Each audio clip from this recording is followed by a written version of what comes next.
I'm Susannah Constantine and this is my wardrobe malfunction, where we start talking about clothes and usually stray wildly off-piste into all sorts of fascinating areas. This is our 11th Zoom episode, recorded in lockdown in June 2020. You can also find it as a video version on our website at mywardmal.com. That's where our pyjama party is happening too. Please do email your stories to us at help@mywardmal.com. Finally, please subscribe, give us obviously a 5-star review and follow us on the usual socials at mywardmal. Right, what can I tell you about this episode? It's with Queen of the Jungle, broadcaster, author and ray of joy, Georgia Toffolo, known to everyone as Toff, and she's a true gem.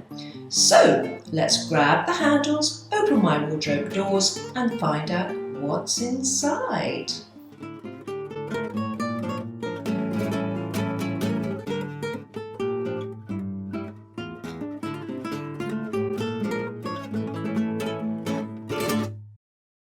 Oh my goodness, this is the person I need to see today.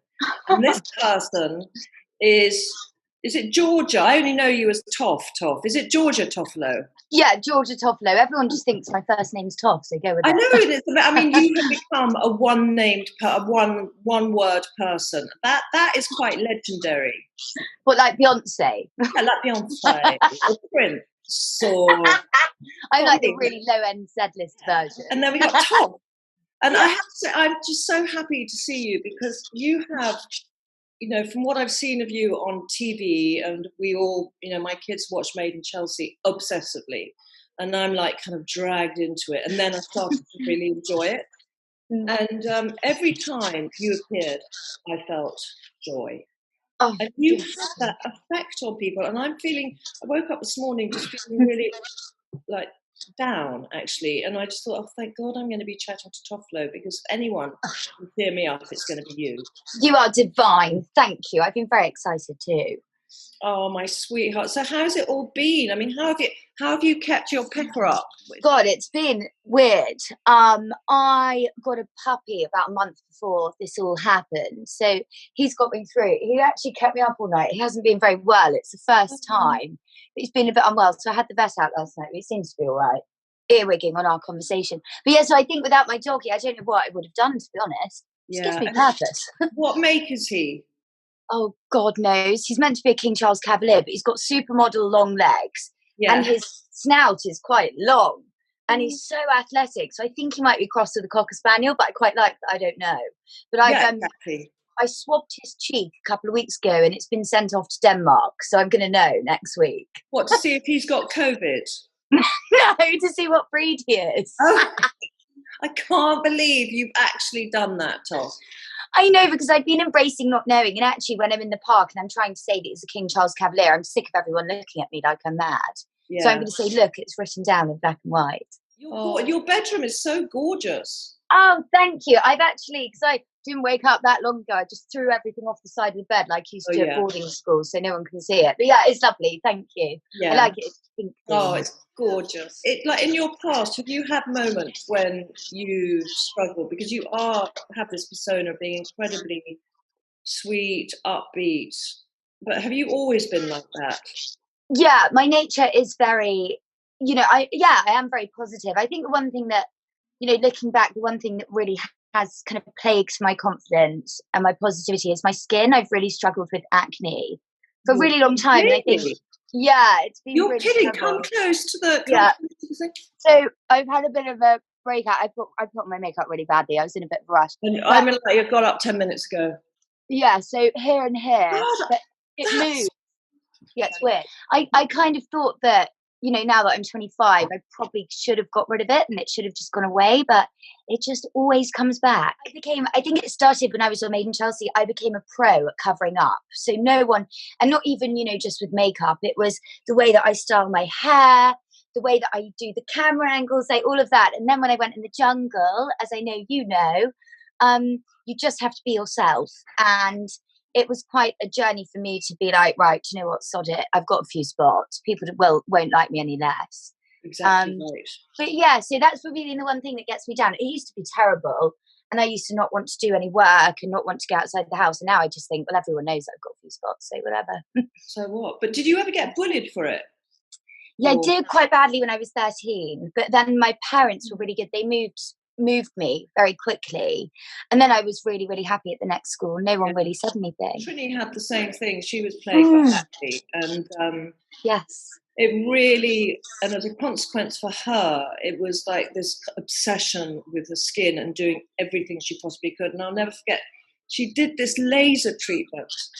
And I came into work one morning and she looked like the towering inferno. I mean, I was so heartbroken that she felt she had to go to that, though her insecurity was so huge that she had to go to those lengths to... Yeah, but I understand it because it's on your face, and particularly with what you and Trini were doing, you know, your face is always there and everyone's always looking at it. And I think, you know, it's not like having something, I don't know, on your arms, you can cover it up, but you can't cover up this. So I do get that. Yeah. It doesn't matter how beautiful you are or how beautiful you consider someone else to be, that is, you know, they will have their own insecurities. Yeah, it's true. Yeah. So, my love, you have, with clothes, you have quite a sort of girlish, gamine style. Where did that come from? God, I have no idea. I don't know. I've always kind of worn the same thing for about 10 years.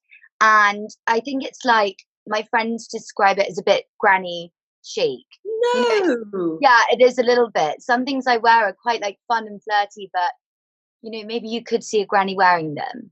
And I have got quite a strong identity with my clothes. But like, I do really mix it up. So I can wear like a little, I've got a little crop top on now, no bra.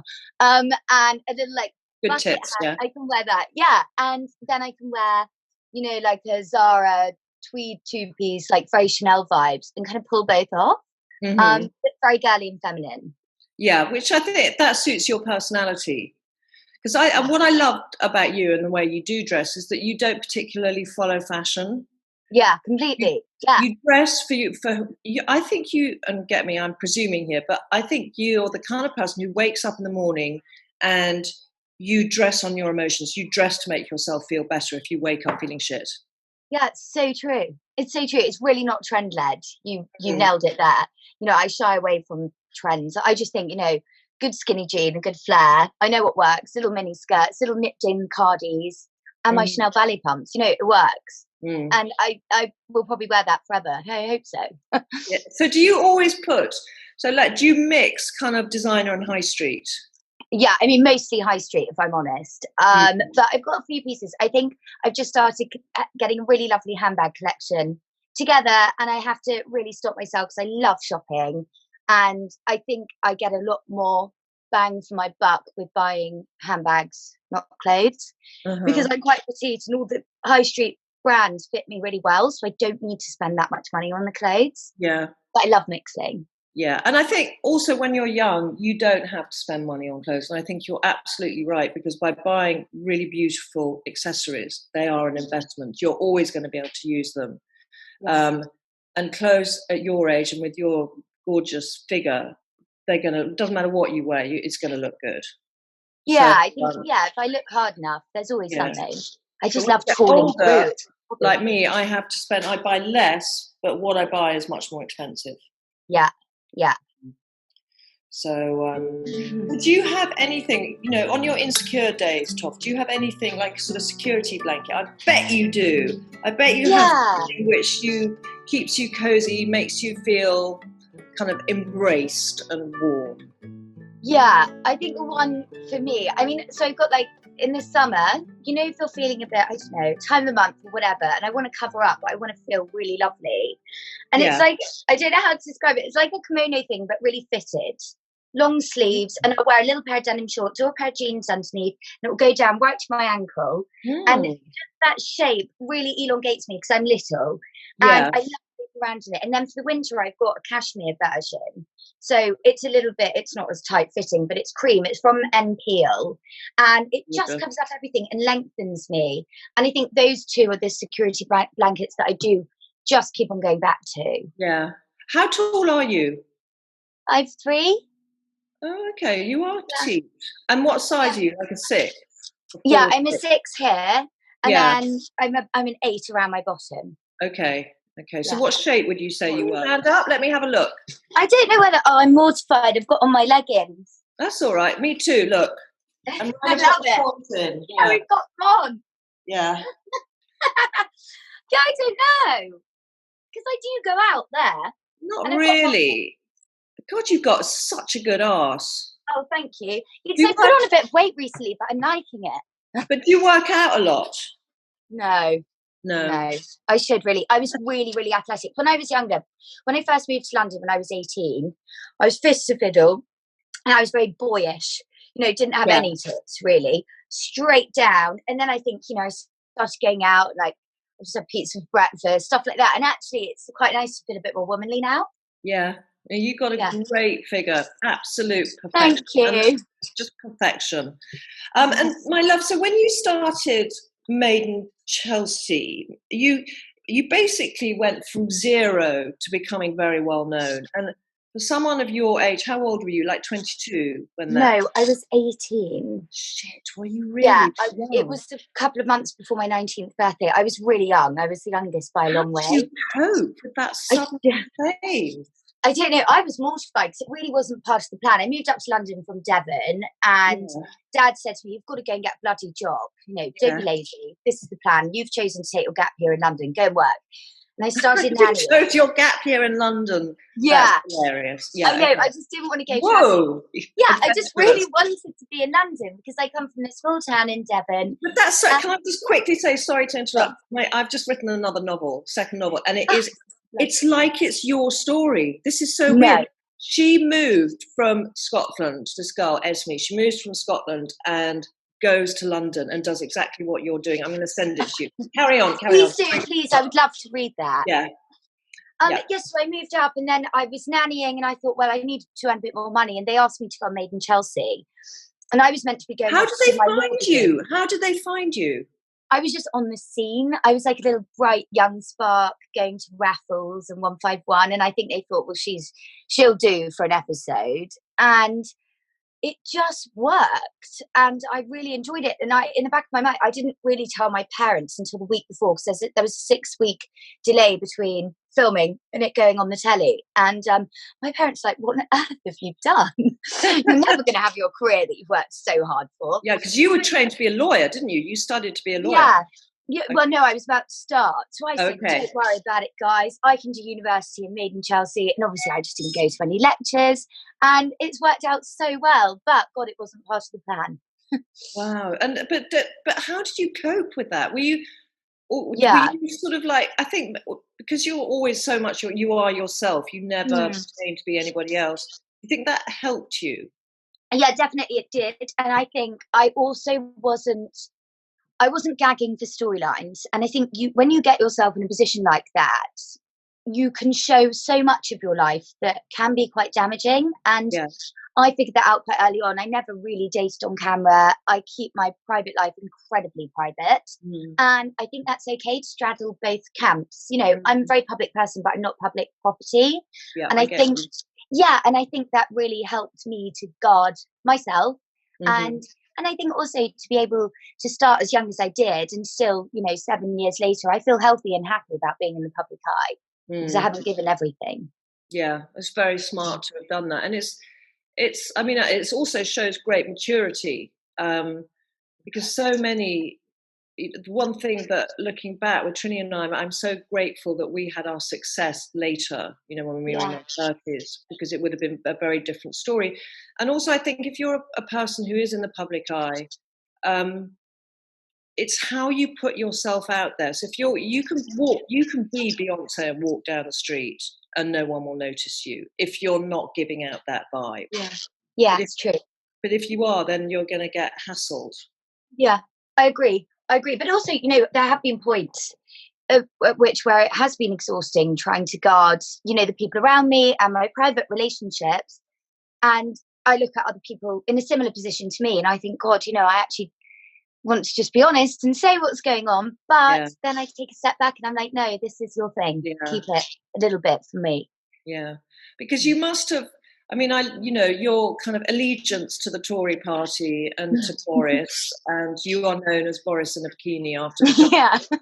don't quite know where that comes in, and your desire for Rees-Mogg.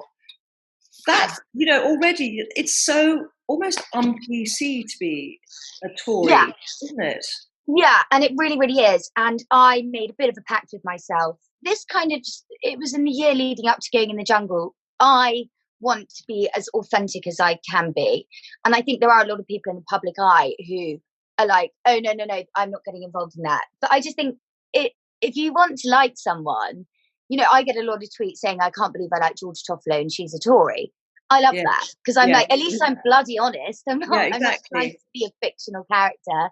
Yeah. I'm just me. But I think, looking back, I probably shouldn't have been so outspoken. But no, I think Toff, that is part of your charm. And we can all have our own beliefs, and people can choose to judge you or not. Yeah, I mean, with a nickname like Toff, what did they expect? You don't stand a fucking chance. Let's face it. You are doomed right from the start.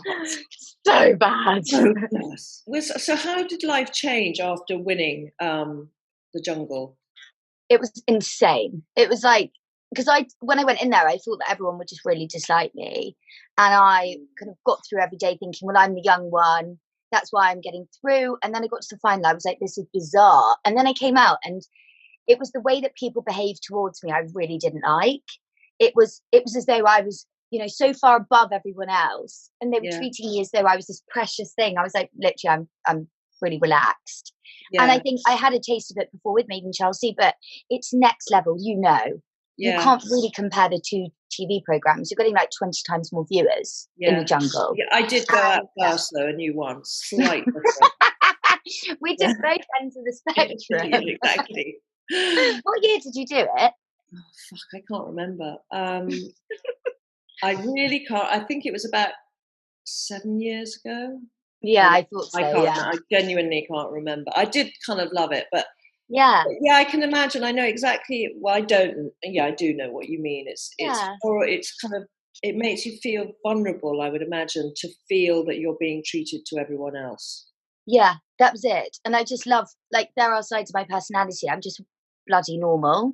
Yeah, and it really went against, that. And I worked myself into the ground for a year because I was like, there's an opportunity. I have to grab it. This is amazing. And it was not the right thing to do. And now I'm so much happier. I look back on that year and I just think, I couldn't even, do a telephone interview without thinking, bloody hell, what am I doing? I don't know what I'm talking about. Because it was just so overwhelming. So how would you change it? Well, you just felt you did too much publicity. Yeah, definitely. I think I was just grabbing every opportunity, which was great. But I think I could have just streamlined it, do the stuff that I love, that now finally I've got to that place. But I wish I'd have done it earlier. Yeah. But then you had to capitalise on the moment. Yeah, I suppose so. I think, what else would you have done? I think you did the right thing. Yeah, and everyone does it. Yeah, everyone fucking does it. Yeah. Okay, so my darling, so your roots are beginning to show a little bit, I noticed. A little bit. So how comfortable are you being?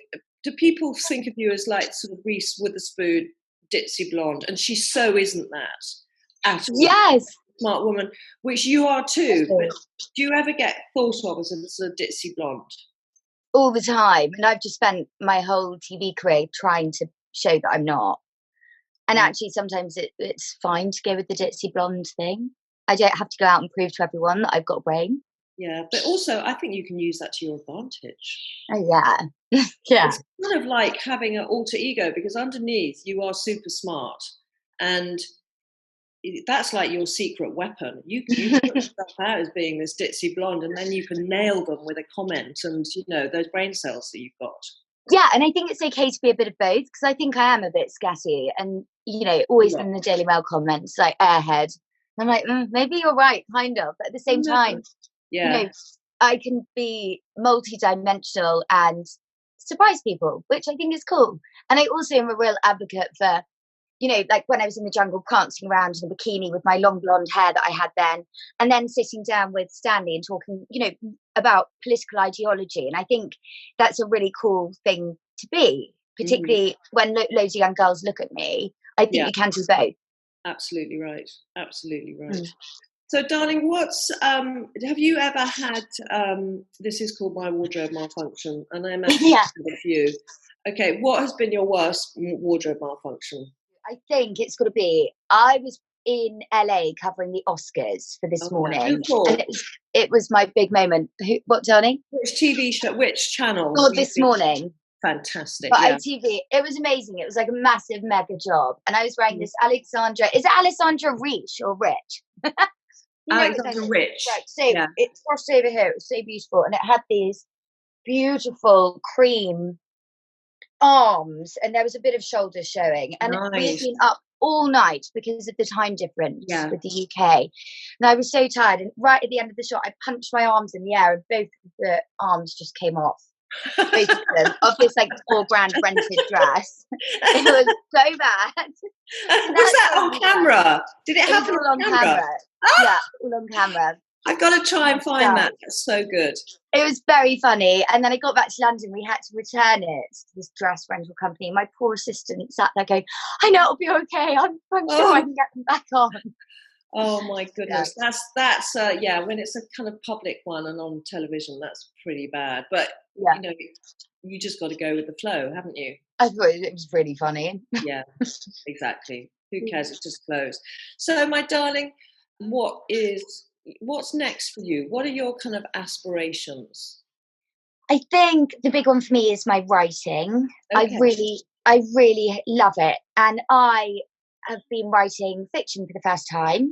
Okay. And I basically went begging to all these publishers to take my idea. Most of them were like, no, you're in that kind of dimension where you write an autobiography and that's it. You write a biography about yourself and that's done. But anyway, someone took a chance on me, and my first fiction novel is coming out in October. No. So which publisher did you go with? So HarperCollins, but I've written it for Mills Same and as Boon. me. I'm too, yeah. So exciting.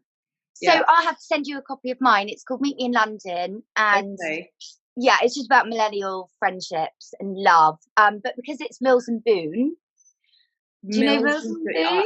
I know. Yeah, I do remember. You know, back in glory days. It's a little bit naughty. Okay, all right. I can handle that. And I've had sex. I can handle that. Yeah, it's a little bit. And so that's my next big thing.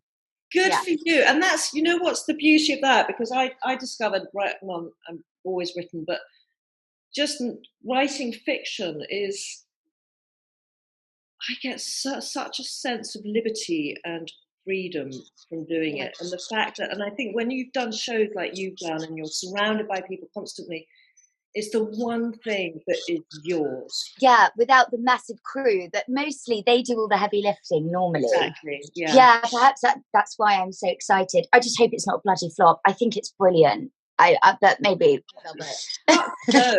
Let's talk about books. My favourite thing to do. Okay, picture this. So you're going to the Booker Prize. Yeah. Because what's your novel called again? Meet Me in London. Meet Me in London has been nominated for the Booker Prize, and quite likely you're going to win. What are you going to wear? I'd wear a cute little cream boucle skirt with a pair of pointed stilettos. Sounds hideous, yeah. From Office, yeah, I would. I know exactly what I'd wear.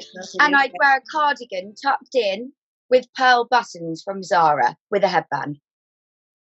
Toffolo, I need to come and get you, straighten you out a bit. Okay, and I would feel fantastic. This is the granny chic, isn't it? This is the granny chic. Yeah, it's my little thing that I know nips in and makes me feel nice. Okay, well then that's yours. That's what you've got to wear. And I've got to visualise that so it happens. Yeah, I can visualise it too. Mm-hmm. All right, my darling. Well, listen, it's been such a joy to speak to you. I've loved it. And my mood has gone from 0 to 10, so thank you for that. Mine too. Thank you so much, darling, for doing this. I've loved it. It's little things like this that give my structure. Oh, he's just the sweetest. He really hasn't been very well, you know. Little angel. He's called Monty. Oh, Monty. Oh, my God. Ez, you got to come and see Monty. Look at this little Monty. Hi. Hello. Say hello, darling boy. So sweet. Are you here? Oh, he's so the sweetest. He's not very well. He's really unwell. Normally he'd be climbing all over Oh my God. this, but I don't know what it is. Funny tummy, sick, and he just was up all night whimpering. It's so weird, but I've had the vet out, so yeah. I don't know what it is, but I'm sure it'll be all right.